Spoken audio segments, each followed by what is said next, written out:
And welcome back. Thank you. It's really good to be back. How was your trip to Haiti? It was wonderful. I will tell you guys all about it later. The experience was just indescribable, but I'm going to do my best to describe it. We see you got a little color. Yeah, just a tiny bit. A little glow. All right, but first, before we get to Haiti and Allie, we're going to talk about our top stories this morning. We're going to start out with, do you think keeping your kids from school is an appropriate way to protest your district's low-performing schools? The Buffalo Schools Parenting Council has called for a boycott of schools today, telling parents that if they'd like to take their kids out of school, to push the district to make changes to improve those underperforming schools. Now, it's not clear how many families will actually take part. The teachers union calls it a bad idea, teaching the kids that if you don't like what's going on in school, play hooky. We should also clarify that today is a half a day of school with the Buffalo School District. So I think the parents perhaps chose today specifically because it's just several hours, but it's to make a point. Mm-hmm. Yeah, that's right. I just think it's a very passionate issue, that's for sure. Parents are very passionate about this, about pulling their kids out of school.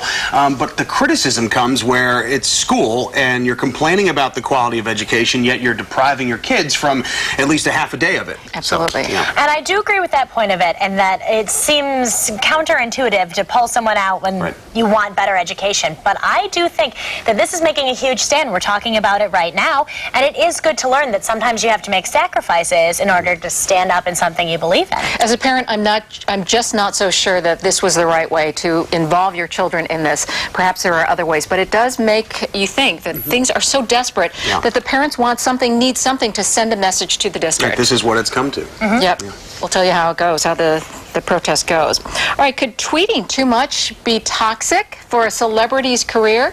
Well, listen to this. Stars who tweet, offer fans constant updates, are more likely to have shorter careers than those who maintain an aura of mystery, let's say. That's according to a Bauer Media survey, which found easy access to celebrities, musicians through social networking sites like Facebook or Twitter made them less appealing and increases chances of boring their fans. In fact, the music industry is starting to consider restricting access to certain artists of pop culture to boost their staying power and lengthen their careers. How about that? We are in such an era of instant gratification. You instantly hear from your celebrities. You instantly see what they're doing every single day.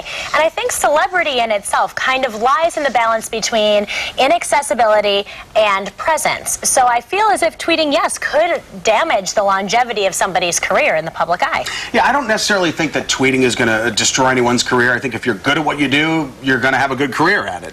You'll have a long career. I do think, though, that tweeting so much takes away that mystery that we all wonder. I wonder what her favorite color is or what they like to eat. And you're seeing it all on Twitter, so it takes away a little bit of that mystery. Lady Gaga has one of the biggest followers ever. We're going to update her tweeting, and she reaches a milestone. We're going to have that in our Dish segment today. Okay, we are happy to announce we have a happy ending. Remember that story we told you about the Connecticut student who asked who made a promposal to a friend of his and was then suspended and banned from the prom? Well, you know what? The headmaster at James Tate's Connecticut High School says she is going to let him go to the big dance after all. James snuck onto school grounds in the middle of the night and hung a larger-than-life prom proposal to his friend Sonali on the side of the building. Well, that got him suspended, and because he was suspended after April 30th, which is part of a school policy, that banned him from the prom. But after a national outcry, the school reversed that decision over the weekend, and the headmaster did say, though, that it wasn't because of that necessarily. It made them just look at their school policy, and every incident is different, so they're going to look at things from now on in a case-by-case policy. Yeah, I kind of believe what the principal's saying. I also kind of think it was more of a damage control type situation, putting out a fire. This kid, while he had to sneak into school, he was invited on to every national show last week. So I think, maybe fear of him becoming a martyr might have led to her decision there. That's right. I just heard about this morning, and it's such a cute tale, and I'm so glad he gets to go, because I think it's just so strange in the first place that they were going to punish a kid for just showing affection, and so publicly and in a way that I think every girl in the world would want. Right? So sweet. I'm happy I get to come back for the happy ending side of things. We'll see how the prom date went.